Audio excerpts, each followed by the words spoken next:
Assalamualaikum warahmatullahi wabarakatuh. Apa kabar teman-teman semua? Salam sejahtera untuk kita semua, teman-teman. Hari ini kita akan mulai materi di kelas statistik inferensial. Yang pertama kita akan belajar tentang analisis varian atau ANAVA. ANAVA merupakan salah satu analisis statistik parametrik yang digunakan untuk menguji perbedaan lebih dari dua kelompok data atau variabel. Jadi kalau kemarin kita belajar menguji perbedaan menggunakan dua kelompok, itu menggunakan t-test. Nah, sekarang kita akan menggunakan ANAVA ini untuk menguji perbedaan lebih dari dua kelompok atau variabel. ANAVA dengan satu variabel bebas biasanya disebut dengan ANAVA satu jalur.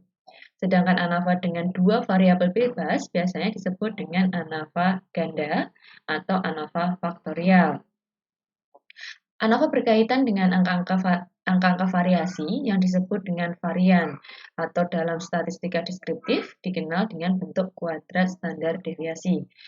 Semester lalu kita telah belajar tentang kuadrat standar deviasi. Nah, sekarang kita gunakan apa yang sudah kita pelajari semester kemarin untuk pembelajaran kita selanjutnya. Fungsi dari ANAVA sendiri adalah menguji perbedaan seperti yang kita telah pelajari sebelumnya pada teknik t-test. Kalau pada t-test kita hanya menggunakan atau menguji perbedaan dua kelompok saja. Dan menguji perbedaan dua kelompok ini hanya menggunakan pada perbedaan dari rata-rata nilai kelompok yang ada. Seperti itu. Sedangkan ANAVA biasanya itu digunakan dalam statistik analisis untuk penelitian eksperimen, yaitu untuk menguji suatu akibat, efek, atau dari pengaruh suatu variabel tertentu terhadap variabel yang akan kita teliti. Jadi biasanya ANAVA ini digunakan untuk pengujian pada setting penelitian eksperimen.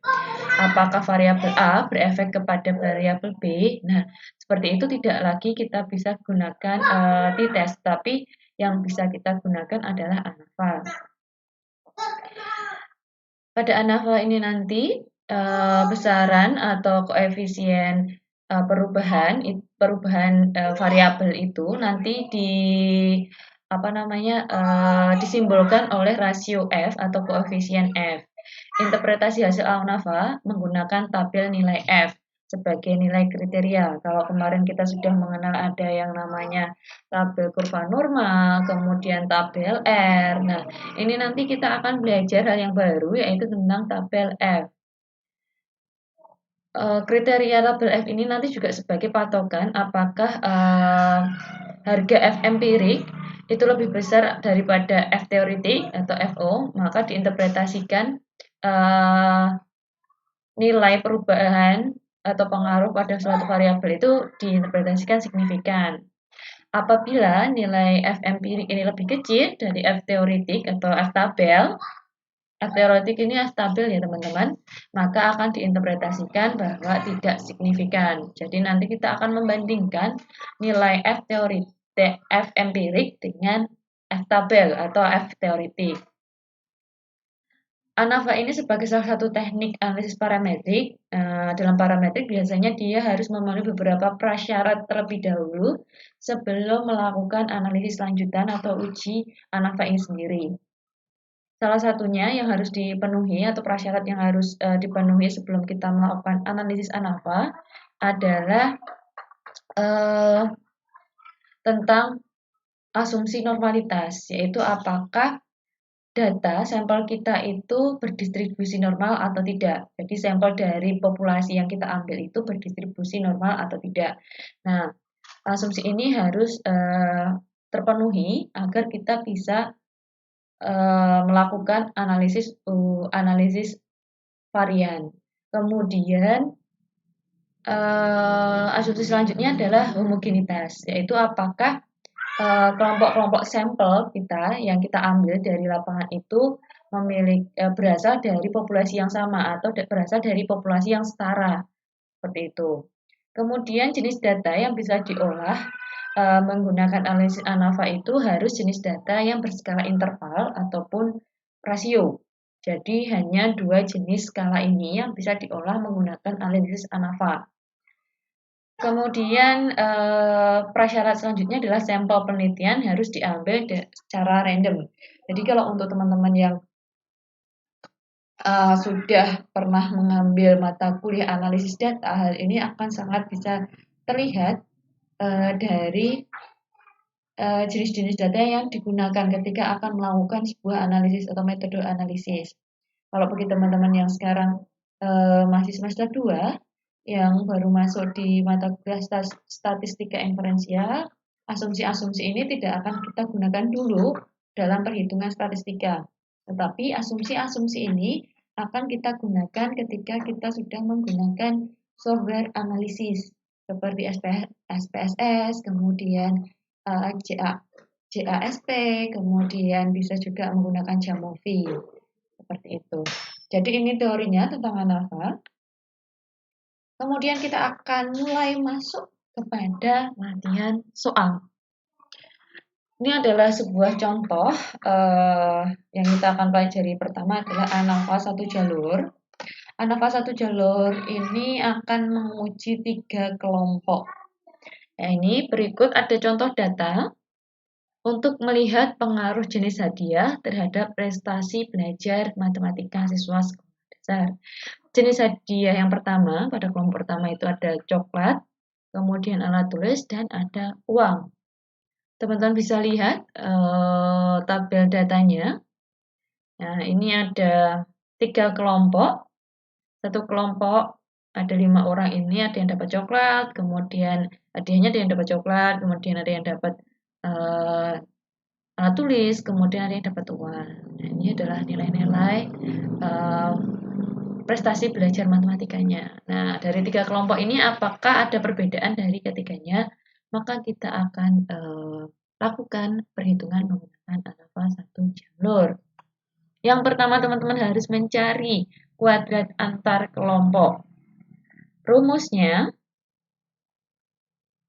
JKANT, jadi jumlah kuadrat antar kelompok, sama dengan sigma XK kuadrat dibagi NK dikurangi sigma X total kuadrat dibagi N. JKAN adalah jumlah kuadrat antara kelompok, kemudian sigma XK adalah jumlah nilai tiap kelompok. Jadi tadi ada 3 kelompok ya, ada coklat, kemudian alat tulis, dan ada uang. Jadi nanti masing-masing kelompok itu dijumlahkan dulu baru dikuadratkan. Kemudian N kecil K adalah jumlah subjek atau sampel tiap kelompok. Sedangkan untuk sigma X tot atau X total adalah jumlah total nilai pada semua kelompok. Jadi nanti semua total nilai dari semua kelompok, yaitu kayak kelompok untuk coklat, kelompok alat tulis, dan kelompok uang, itu nanti kita totalkan, ditambahkan menjadi sigma X total. Sedangkan N besar adalah jumlah total subjek atau sampel pada semua kelompok. Jadi kita totalkan pada semua kelompok, tidak per kelompok, di semua kelompok. Kemudian coba kita masukkan data yang sudah kita punya ke dalam rumus. Jadi JKANT sama dengan sigma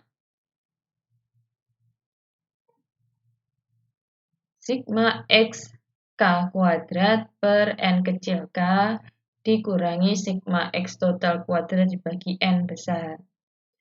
Maka sigma X total kuadrat dibagi N kecil coklat ditambah sigma X alat tulis kuadrat dibagi N kecil alat tulis ditambah sigma X uang kuadrat dibagi N kecil uang dikurangi tadi kan sigma X total, berarti kita jumlahkan aja sigma X coklat ditambah sigma X alat tulis ditambah sigma X uang dibagi kuadrat dibagi N besar. Teman-teman langsung bisa masukkan. Jadi untuk sigma X coklat itu jumlah nilainya tadi adalah 36. Jadi 36 kuadrat dibagi 5 karena sampel pada kelompok coklat hanya 5 ditambah 41. 41 adalah sigma X alat tulis dikuadratkan dibagi 5 kemudian ditambah 48 kuadrat. 48 ini adalah hasil total dari nilai kelompok uang dibagi 5. Kemudian dikurangi sigma X total. Sigma X total itu teman-teman tambahkan semua total nilai dari seluruh kelompok, yaitu 36 ditambah 41 ditambah 48 kuadrat. N besar adalah total dari sampel dari semua kelompok. Karena ada 3 kelompok tadi. Tiap kelompoknya 5, jadi ada 15. Sama dengan 36 kuadrat dibagi 5 ditambah 41 kuadrat dibagi 5 ditambah 48 kuadrat dibagi 5 dikurangi 125 kuadrat dibagi 15. Kemudian teman-teman kuadratkan hasilnya jadi 1296 dibagi 5 ditambah 1681 dibagi 5 ditambah 2304 dibagi 5 dikurangi 15.625 dibagi 15. Hasilnya adalah 259,2 ditambah 336,20 ditambah 460,80 dikurangi 1041,667 sama dengan 1056,2 dikurangi 1041,667. Jadi hasilnya dari JKANT adalah 14,533. Setelah teman-teman punya jumlah kuadrat JKANT, kemudian teman-teman harus mencari yang namanya jumlah kuadrat total atau JKTOT. JKTOT ini rumusnya sigma X kuadrat, sigma X total kuadrat, sigma X kuadrat total dikurangi sigma X total kuadrat per N besar. JKTOT adalah jumlah kuadrat total, sedangkan X kuadrat TOT adalah jumlah total kuadrat nilai subjek. Jadi ini teman-teman kuadratkan dulu nilai dari setiap subjek, baru dijumlahkan. Ingat ya, dikuadratkan dulu, baru dijumlahkan. Seperti itu. Kemudian sigma XTOT atau jumlah total, itu teman-teman sudah mencarinya tadi, dikuadratkan kemudian dibagi N besar atau jumlah total subjek atau sampel dari kelompok. Kita masukkan data yang sudah kita miliki ke dalam rumus. Jadi teman-teman JKTOT sama dengan sigma X kuadrat total dikurangi sigma X total kuadrat dibagi N besar. Jadi setiap nilai yang ada pada tabel atau nilai dari setiap sampel pada setiap kelompok teman-teman kuadratkan. Kalau ini contohnya 8 kuadrat, 6 kuadrat, 8 kuadrat, 7 kuadrat, 7 kuadrat, 8 kuadrat. Nah, semua dikuadratkan, kemudian teman-teman kurangi dengan sigma X total, tadi 125 kuadrat dibagi 15 N. Hasilnya adalah 1065 dikurangi 1041,667. Hasilnya dari JKTOT adalah 23,33. Setelah itu teman-teman harus mencari jumlah kuadrat dalam kelompok. Jumlah kuadrat dalam kelompok ini simbolnya adalah JKDAL sama dengan JKTOT dikurangi JKANT. Jadi JK dalam kelompok ini adalah pengurangan dari jumlah kuadrat total dikurangi jumlah kuadrat antar kelompok. Tadi jumlah kuadrat total itu adalah 23,33 dikurangi jumlah kuadrat antar kelompok itulah 14,533. Hasilnya adalah 8,8. Setelah itu teman-teman cari derajat kebebasan. Derajat kebebasan ini seperti yang sudah teman-teman pelajari kemarin. Tapi ini ada beberapa rumusnya. Yang pertama adalah DBANT atau derajat kebebasan antar kelompok. Itu rumusnya sama dengan M kurangi 1. M ini adalah jumlah kelompok dikurangi 1. Kalau tadi kita punya kelompok coklat, kemudian alat tulis, dan kelompok uang. Berarti kita punya 3 kelompok. M-nya ada 3. 3 kelompok ini berarti dikurangi 1. Jadi DBANT adalah 3 dikurangi 1. Itu 2. Sedangkan DB total sama dengan N besar dikurangi 1. DB total adalah derajat kebebasan total, itu sama dengan N besar. N besar itu artinya adalah jumlah total subjek atau sampel, itu adalah 15 dikurangi 1. Berarti hasilnya adalah 14. Kemudian kalau DB dal atau derajat kebebasan dalam kelompok, itu rumusnya N besar dikurangi M. Jadi N besar adalah jumlah total subjek dikurangi jumlah kelompok. Jumlah total subjek itu ada 15, sedangkan jumlah dari kelompok ada 3. Berarti 15 dikurangi 3, hasilnya adalah 12. Ini ya, teman-teman bisa dilihat di sini. Jadi DBANT ada 2, DB total ada 14, DB dal ada 12. Setelah itu teman-teman diminta untuk mencari min kuadrat. Min kuadrat ini tidak cuma 1, tapi ada 2, yaitu min kuadrat dalam kelompok. Simbolnya adalah MK dal. Itu sama dengan rumusnya. MK dal ini adalah JK dal atau jumlah kuadrat dalam kelompok dibagi DB dal atau derajat kebebasan dalam kelompok. Teman-teman tinggal masukkan nilainya saja. Untuk JK dal tadi ada 8,8, kemudian DB dalnya ada 12. Maka hasilnya jadi 0,733. Kemudian teman-teman mencari min kuadrat antar kelompok. Simbolnya adalah MKANT. MKANT rumusnya sama dengan JKANT dibagi DBANT. JKANT adalah jumlah kuadrat antar kelompok dibagi DBANT atau derajat kebebasan antar kelompok. Tadi teman-teman sudah punya nilai JKANT yaitu sebesar 14,533 dibagi DBANT ada 2. Maka hasilnya adalah 7,267. Setelah itu, teman-teman harus mencari F rasio atau FO. FO rumusnya adalah MKANT dibagi MK dal atau min kuadrat antar kelompok dibagi min kuadrat dalam kelompok. Tadi angkanya untuk min kuadrat antar kelompok adalah 7,267 dibagi dengan min kuadrat dalam kelompok, yaitu nilainya 0,733. Hasilnya menjadi 9,914. Maka FO-nya adalah 9,914.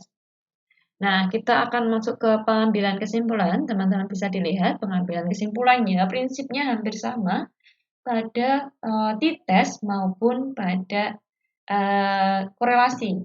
Jadi ketika FO lebih besar dari F5% itu dianggap signifikan. Kemudian ketika FO lebih besar dari F1%, maka sangat signifikan. Ketika FO itu lebih kecil atau sama dengan F5%, maka tidak signifikan.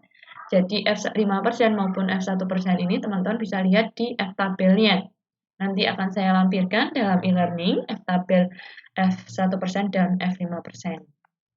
Jadi yang kita miliki adalah FO sama dengan 9,914. Jadi teman-teman bisa dilihat dari ini F5% ya. Teman-teman untuk bagian kiri kolom ini adalah berdasarkan DB dalnya atau derajat kebebasan dalam kelompok, tadi ada 12. Kemudian untuk kolom paling atas, kolom atas ini berdasarkan DPANT atau derajat kebebasan antar kelompok. Jadi dari DP-nya 12, kemudian DPANT-nya 2. Kita lihat, berarti nilai F-tabelnya adalah 3,89. Kemudian ini untuk F5%-nya adalah 3,89. Kemudian kita juga harus melihat pada F-tabel untuk yang 1%, sama prinsipnya. Yang paling kiri, untuk kolom paling kiri, teman-teman lihat untuk DP-nya, derajat kebebasan dalam kelompok, yaitu 12. Kemudian kolom atas untuk DPANT atau derajat kebebasan antar kelompok, yaitu 2. Kita lihat nilainya adalah didapat F-tabel 1% itu 6,93. Berarti F-tabel untuk 1% adalah 6,93. Maka akan kita bandingkan FO dengan F-tabel. Ternyata FO kita adalah 9,914, itu lebih besar daripada F1% kita, yaitu 6,93. Berarti dapat dinyatakan bahwa data yang kita miliki tadi tentang perbedaan jenis hadiah untuk apakah berpengaruh pada perubahan prestasi, maka itu sangat signifikan. Jadi kesimpulannya bahwa ada perbedaan yang sangat signifikan, yaitu dengan FO lebih besar dari F1% sama dengan 9,914 lebih besar dari 6,93 pada prestasi belajar matematika siswa SD berdasarkan jenis hadiah yang diberikan. Tadi ada jenis hadiah coklat, alat tulis, dan uang. Nah, ini adalah tabel ringkasan dari perhitungan ANAFA kita. Teman-teman bisa melihat di sini. Jadi untuk statistika inferensial ini ada beberapa step yang harus teman-teman lakukan, langkah-langkahnya. Kalau dari kemarin lebih simpel, kalau ini akan lebih banyak rumusnya. Jadi nanti setiap langkah itu ada rumusnya masing-masing yang harus teman-teman ingat. Baru nanti akhirnya ada satu angka yang menentukan apakah ada perbedaan atau tidak, signifikan atau tidak, seperti itu. Jadi hati-hati dalam melakukan perhitungan ANAFA ini nanti, karena yang minggu ini kita pelajari baru ANAFA 1 jalur. Karena di minggu-minggu selanjutnya akan ada yang beberapa jalur atau yang termasuk ANAFA yang sudah mulai mendekati ganda lah ya untuk belajar seperti itu. Nanti juga akan saya lampirkan latihan soalnya, teman-teman tolong dikerjakan, itu sebagai nilai tugasnya. Apabila ada yang ingin ditanyakan, teman-teman bisa menanyakan di kolom diskusi kelas. Terima kasih atas perhatiannya. Saya tutup. Wassalamualaikum warahmatullahi wabarakatuh.